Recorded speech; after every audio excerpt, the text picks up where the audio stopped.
मध्य प्रदेश के भोपाल में उच्च माध्यमिक शिक्षक भर्ती 2023 में चयनित हुए अभ्यर्थियों की नियुक्ति को अमान्य ठहराने को लेकर चयनित अभ्यर्थियों ने प्रेस वार्ता का आयोजन कर अपनी मांगे सामने रखते हुए मामले को प्रशासन के संज्ञान में लाने की कोशिश की है, जिस पर उचित कार्रवाई न होने पर धरना प्रदर्शन करने की भी बात सामने आई है। आइए जानते हैं क्या है पूरा मामला।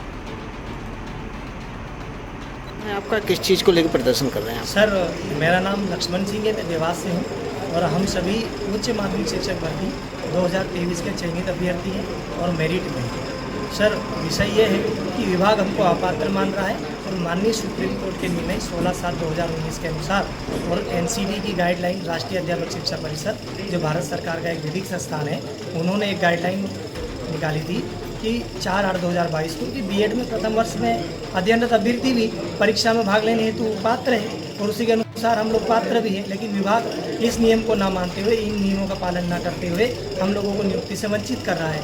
विभाग की जो सत्यापन दिनांक थी उसके पूर्व हम लोग सभी लोग डिग्री प्राप्त कर चुके हैं बीएड की और हमने काउंसलिंग में भाग भी लिया है, लेकिन अब हमको नियुक्ति से वंचित किया जा रहा है, बाहर किया जा रहा है। माननीय सुप्रीम कोर्ट का निर्णय और एनसीटी की गाइडलाइन को पालन करते हुए ही 7/9/2022 को छत्तीसगढ़ में आंशिक संशोधन किया गया है नियमों में और उत्तराखंड में भी सचिव उत्तराखंड शासन के जो है उन्होंने 23/8/2023 को संशोधन किया है और बीएड में प्रथम वर्ष में अध्ययनरत अभ्यर्थियों को भी पात्र किया है।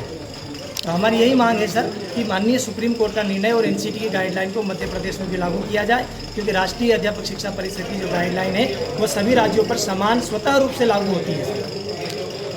जैसा कि आपने बताया कि कोरोना के समय को लेकर के उन लोगों ने चयनित किया है और आपके समय में नहीं कर रहा है, उसमें वो क्या आपको बता रहा है, क्या ऐसी दिक्कत हो रही है? सर, वो तो हो ही नहीं सकता ना। उन्होंने 25/9/2018 को डिग्री कंप्लीट मांगी है। कोरोना सर फरवरी 2020 में आया था और हमारा लॉकडाउन तो मार्च में लगा हुआ है सर, मार्च 2020 में।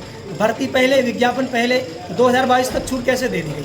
और दे दी गई उससे हमको कोई परेशानी नहीं है, लेकिन उनको जब 4 वर्ष का अतिरिक्त समय देकर नियुक्ति दे रहे हो तो सर हम तो 4-6 महीने ही मांग रहे हैं। हम लोगों की सर 20 साल की हमने पढ़ाई की है और हमारे 20 साल एक तरफ है हमारी कड़ी मेहनत और विभाग को सर 4 महीने की छूट देने में परेशानी हो रही है।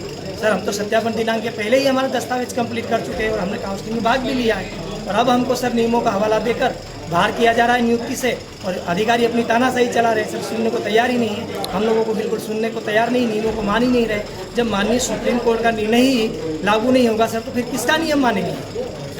इसके आपने शिकायत कहाँ की थी? सर, हम मतलब माननीय शिक्षा मंत्री जी को भी आवेदन दे चुके हैं, निवेदन कर चुके हैं। माननीय जनजाति कार्य विभाग के जो मंत्री जी है, क्योंकि संयुक्त भर्ती है ये स्कूल शिक्षा विभाग की और जनजाति कार्य विभाग की, तो सर हम मंत्रीगण को भी दे चुके हैं आवेदन।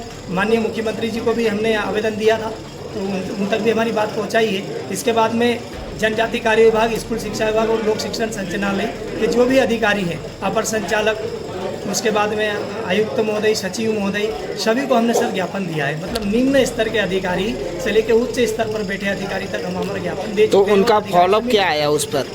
फॉलोअप क्या आया है, उन्होंने क्या कहा उस पर? वो सर इसमें कोई सकारात्मक उत्तर नहीं दे रहे हैं। वो कह रहे हैं कि हम हमारे नियम पुस्तिका के अनुसार चलेंगे। हमने बोला कि दूसरे राज्यों में संशोधन होकर ये मान्य किया है हम लोगों को, बीएड प्रथम वर्ष वालों को, तो वो कह रहे हैं हमारा राज्य है, हम दूसरे राज्यों को क्यों देखें उदाहरण और क्यों उनको फॉलो करें? हम हमारा राज्य है, हमारा राज्य हमारे अनुसार चलाएंगे। अगर शासन आपको नियुक्ति नहीं देता है तो उस स्थिति में आप क्या करेंगे? सर, हम फिर धरना प्रदर्शन के लिए मजबूर हो गए और हमको धरना प्रदर्शन सर मजबूरी में करना पड़ेगा। हम तो वैसे भी सर धक्के खा रहे हैं, बेरोजगार छात्र हैं। मध्य प्रदेश में बेरोजगारी एक बड़ा मुद्दा है और हमारे देश में एक देश एक चुनाव की बात होती है सर, श्रेष्ठ भारत की बात होती है और कुछ राज्यों में नियमों का पालन हो रहा है सर सुप्रीम कोर्ट का और मध्य प्रदेश में पालन नहीं हो रहा, तो हम कैसे कह सकते हैं सर कि एक देश एक कानून चल रहा है सर?